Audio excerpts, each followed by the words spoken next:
Hey everyone, welcome back to my channel. This is Coffee with Katie. I have my little marble mug. So I was sick. I started getting sick about 2 weeks ago and I'm still kind of recovering from just like the head cold stuff, but I feel much better now. So if you still hear a little bit of that, that's why. But today's video is going to be a book review on How to Become the Dark Lord and Die Trying by Django Wexler. I do have a copy of this currently, but I'm not going to be holding it up the whole time to show you, so I might put a picture up or just talk about it. But this is the book in question. I actually love the cover. I love the colors. I love everything about it. Moving on to the actual book content. This was one of my most anticipated releases of the year, and I was very excited about it. It sounded hilarious. It sounded pretty unique, and I was really curious about the premise and just everything going into it, because essentially you're following a woman. I think she's supposed to be kind of like a princess character, but you're following a princess who's from the mortal world, and she somehow gets transported into this fantasy realm, and she's told that she is the chosen one, and she is told that she's the only one that can defeat the Dark Lord. But every time she dies, the time loop restarts and she starts the whole thing over. So every time she fails and doesn't defeat the Dark Lord, the time loop restarts, like I said, and she has to start over to try to defeat him again to find a different way. So that's why it's kind of pitched as a Groundhog's Day type of story, because if she doesn't get it right, it starts over. But you're not picking up there. What you're picking up on is, I think this is like her 108th life or something. It's like a ton of lives have happened at this point, and she's done. She's over it, and so the whole premise of the story is that she decides that if she can't beat him, she's gonna join him. And so she's gonna instead become the Dark Lord herself. So that premise was very interesting to me, and I was curious how it was all gonna unfold and how we're gonna get there, all that stuff. I thought it sounded hilarious, sounded amazing. I was very, very excited for it. Turns out, it was not for me. And I was very, very disappointed in this book, actually, which is very depressing. I hope that other people do enjoy it, but I will kind of get into the reasons why I really didn't like this and thought it wasn't very good, to be honest.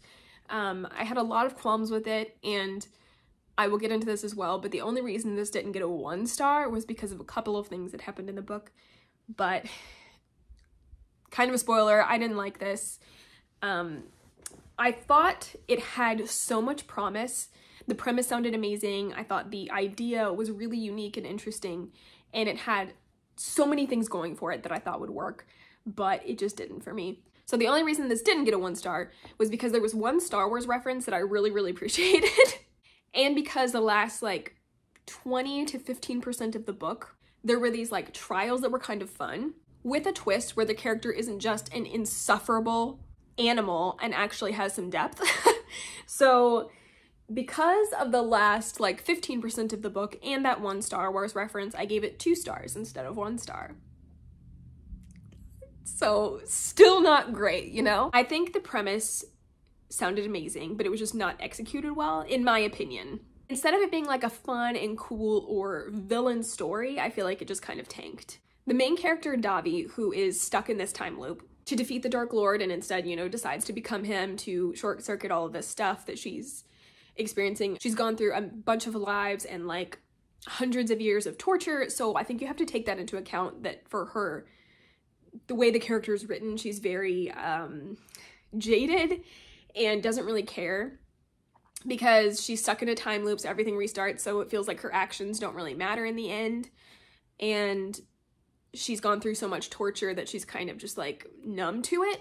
So that is something to be aware of. I'm gonna probably be a little bit spoilery in this review, so put your mindset in as that character. But even so, I still had a lot of issues with it. She was super hypersexual and constantly thinks about sexual activity with basically everything that moved. And she was a bisexual that didn't have an issue with wilders, which are like, in this world, the wilders are like these creatures. So there's humans and wilders could be like orcs, or they could be like a fox person, which is like a human with fox ears and a fox tail, or deer wilders. You know, there's just so many different humanoid creatures that are also kind of like have beast-y traits. So she didn't have an issue with any of those, and she's bisexual. So it was literally anything, anybody. So to paint you a picture, the opening scene in this book is her being in prison bloody and naked, because of course, why not? Why wouldn't you be naked as a woman, as written by man, you know? As the male author, this just makes sense, I suppose. And the henchmen come in to torture her. Her first thought is, what would it be like to have a sexual experience with one of them? I'm sorry. No. No. No. That is not your first thought when you're about to be tortured, is to look. I was so angry. Because like, and a lot of that stuff, sometimes they just do stupid stuff like that at the beginning of a book to grab attention or do something that they think is edgy. I don't freaking know. And then it kind of fades away. But it was like that all the time. So she's like that the whole book until essentially the end. And it was really off-putting and really frustrating. And I just feel like it's a classic. Like, I saw this in a review too when I was like halfway through the book and wasn't really feeling it. I saw a review saying like, I feel like this is a classic case of a female written by a man.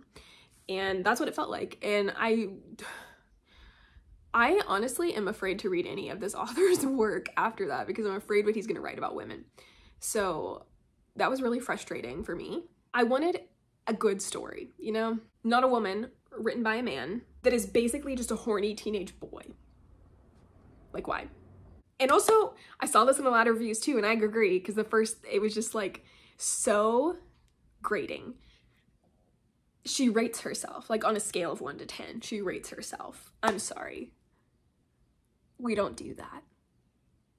High school boys do that. Middle school boys do that. Grown women don't do that to themselves. Because we already judge ourselves super harshly, and that's insane. I just couldn't stand it. Oh, I'm definitely a 7. Like, what? No. I don't even know what she rated herself. I'm pretty sure she's really beautiful. There were just so many frustrating elements to this. It was super raunchy, super sexualized, that I was like, where's the plot? And again, because I raised it a star up, I feel like the plot actually comes in the last part of the book. And so much of it is just meandering. And I guess there is a plot and a theme going on, but there's so much meandering and sexual fixation that it just felt pointless. It felt stupid. And honestly, maybe I should have DNF'd it. But I also didn't want my criticism to be written off by, well, you didn't finish the book, so you didn't get it, you know? Well, I did. I did finish it, and it wasn't great.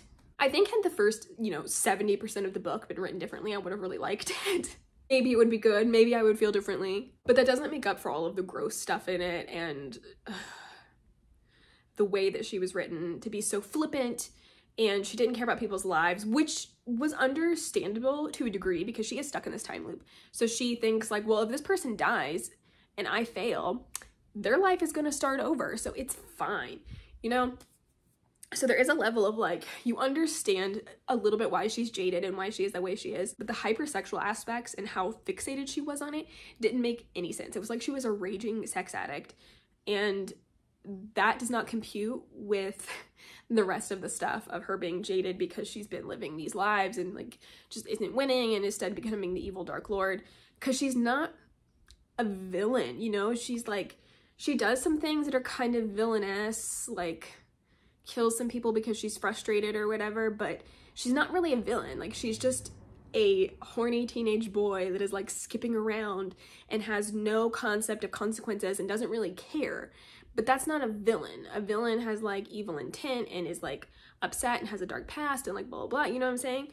Like, they didn't really make her a villain. They just made her this like annoying woman child that is fixated on sexual activity and is trying to stumble her way into being a Dark Lord without really a plan or anything. And she's just like making it up as she goes. And it's just extremely flippant and silly and gross. All of that being said, the end of the book, there's like this set of trials to kind of try to become the Dark Lord. And those were kind of cool and those were kind of fun. But again, at what cost of the rest of the book? There was a little bit of character growth in that section of the book too, so I ought to be tempted, kind of am tempted to read the next one. I'm also not sure because of how much I hated the rest of it. She does kind of become monogamous.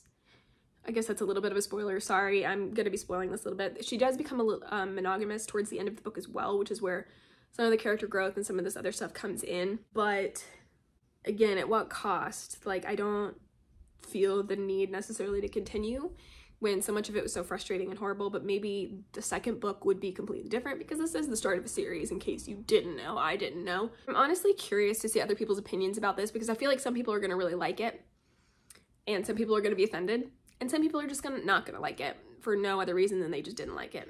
I really can't get behind this. I'm afraid to read this author's works. I may be tricked into hype or release excitement to read the second book, but if it's anything like the first one, I don't think I'm going to care for it. And I was so disappointed because I really thought I would love this book. I thought there's no way I would hate this, and I was shocked. So I know this is a pretty bad review and it's pretty negative. I did want to highlight the end where I talked about the character growth and the trials because those are interesting, and I did like that part of the book way more than anything else I read.